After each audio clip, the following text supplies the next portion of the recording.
Well, hi folks. Here we are back in the Cobra shop. After cleaning on the motor, I'm going to start doing a little assembly. Cleaning out where the journals go for the crank. Installing some bearings.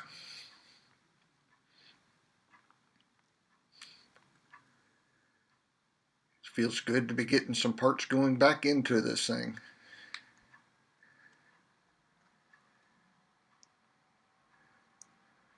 I may have mentioned it before, but I was kind of looking over things the other day, and while this is technically a Chevrolet engine, there isn't even a nut or a bolt that bolts onto this thing other than the I think maybe the oil filter adapter. That is in any form General Motors or Chevrolet. Every single thing in this motor is aftermarket, including the block. So don't know if I can call it a Chevy or not.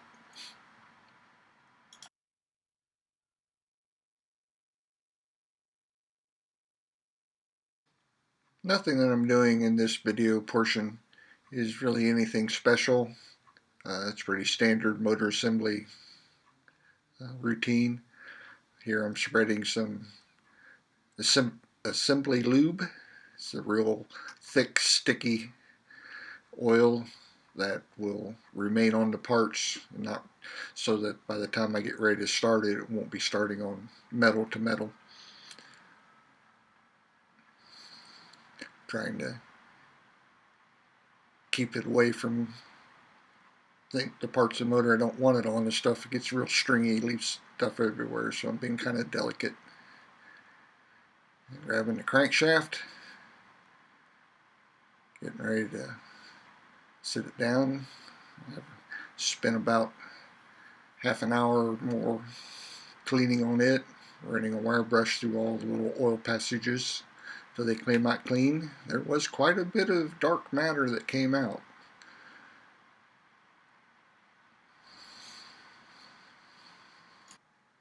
And right about here, I realized that I had neglected to put in the oil seal for the rear main. More on that later. In a matter of full disclosure, I'm even going to show some of my mess ups. But while I'm putting this in, it just doesn't feel right. I'm not comfortable. But it is a pretty normal part. At least I thought it was. And we'll keep going with it for a while.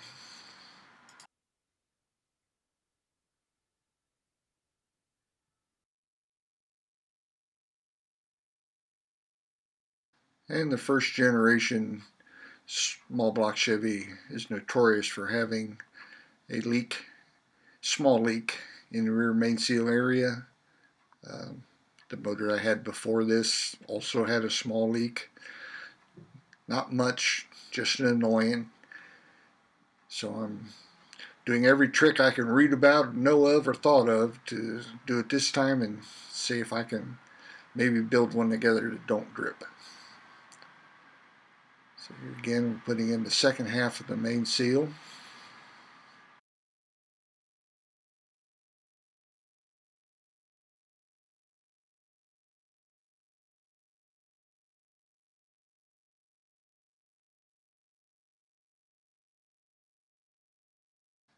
And once again, it just doesn't feel right to me. But I'm still on my path, so I'm sticking it in there. We'll see if maybe I get a better feeling later.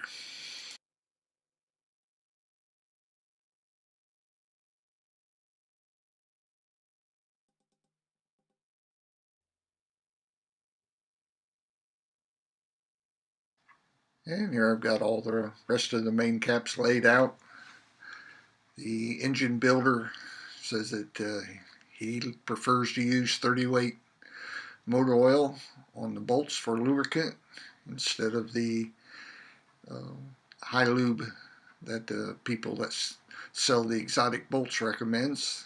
And as I mentioned before, I paid this guy pretty good money for his knowledge.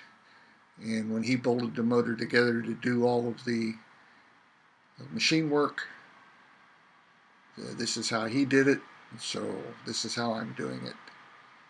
I don't think it makes a whole lot of difference one way or the other, but this man builds motors for a living, race engines, even some NASCAR engines. So I'm not going to second guess him.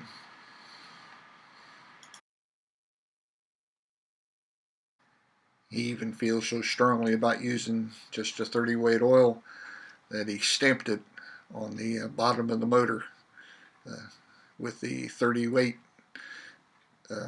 number and the torque specs that he used. So I think he feels pretty strong about it.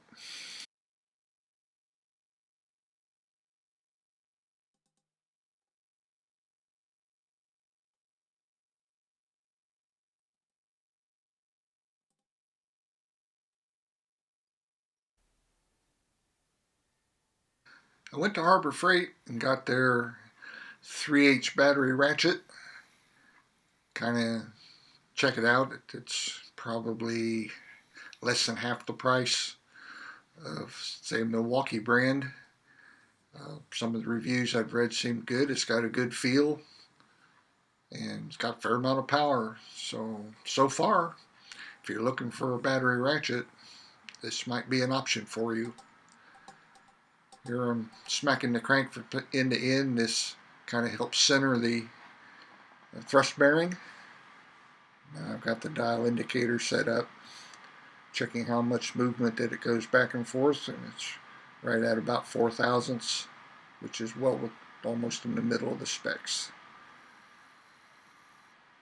And while I was looking for the torque specs in the paperwork that came with the motor, it mentioned a rear main seal for the 400 block, and it was a number that didn't mean anything to me. I don't know all the part numbers for all the Felpro products, but it was funny that it mentioned it, so I looked it up, and this is a special rear main seal. It's used for engines that have been line honed, and it's bigger. And so I went to try to purchase one, and nobody has them. Summit doesn't have them, Speedway doesn't have them, Napa, O'Reilly's, Advance, they're all back ordered to the manufacturer. And no time estimated on when they're available. So I called up to my machinist, since he builds the engines, and he had one left. So I've got it. And I put this one in, and this seal arrangement feels good. The other one kept falling out, and I just didn't have a feeling that it was doing its job. But this one feels good, looks good. So since I had just recently put it all together, going back to coming apart and then going back together is much quicker. So seals in, thrust bearing centered up. Now doing the torque, doing it in 2 or 3 stages. I don't remember. I think it's 65 foot-pounds is where it ended up. I think I did it at 40 and 50 or somewhere in that area, and it went up to the maximum. So that's it for this part of the video. Now that I got the crank in it, and before I hook pistons up to it, I'm going to set it back on my little table and hook the bell housing up to it, bolt everything down, and I bought some offset dowels so I can center the bell housing, which will make the transmission work properly. And then I can start putting more pieces in the motor. So thanks for watching.